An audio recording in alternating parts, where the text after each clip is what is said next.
जय हिंद जय भारत दोस्तों। आज हम बात करेंगे एक ऐसे मुद्दे की जो लाखों करोड़ों कर्मचारी और पेंशन भोगियों से सीधा संबंध रखता है।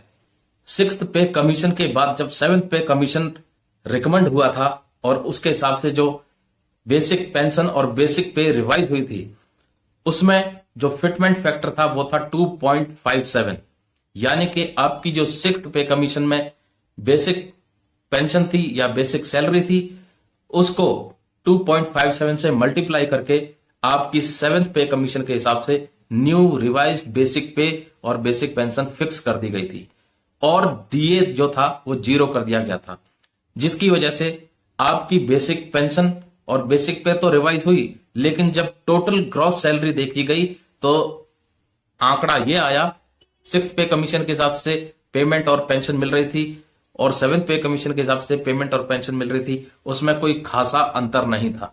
और यही चीज कर्मचारियों में खटक रही थी और कर्मचारी यूनियनों की लगातार मांग उठने लग गई कि जो केंद्रीय कर्मचारी हैं और पेंशन भोगी हैं, उनका जो बेसिक पे और बेसिक पेंशन रिवाइज किया जाए, वो फिटमेंट फैक्टर 2.57 की जगह 3.68 के हिसाब से किया जाए। और यही मांग सरकार के संज्ञान में भी गया और आपने सुना होगा कि प्रधानमंत्री मोदी ने भी भाषण दिया था जिसमें उन्होंने खुद टिप्पणी दी थी कि फिटमेंट फैक्टर 2.57 कहीं ना कहीं केंद्रीय कर्मचारियों के लिए लाभकारी नहीं था।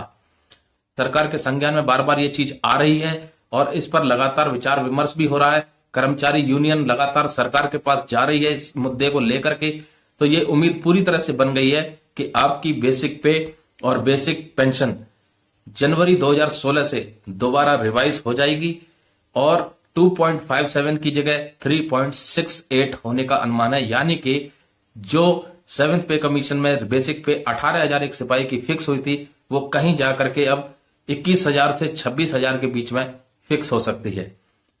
ऐसा होता है तो केंद्रीय कर्मचारी और पेंशन भोगियों को एक बहुत बड़ा बोनजा मिल जाएगा, बहुत बड़ा फायदा मिल जाएगा, क्योंकि आपकी बेसिक पे बढ़ेगी, बेसिक पेंशन बढ़ेगी तो आपकी ग्रॉस सैलरी और ग्रॉस पेंशन में भी फायदा मिलता है।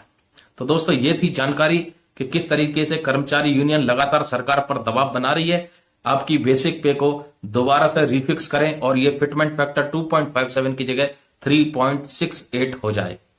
ऐसी ही विशेष जानकारी मैं आपके लिए लाता रहूंगा। चैनल पर नए हैं तो जरूर सब्सक्राइब करें, वीडियो अच्छी लगी हो तो लाइक करें और दोस्तों को शेयर करें।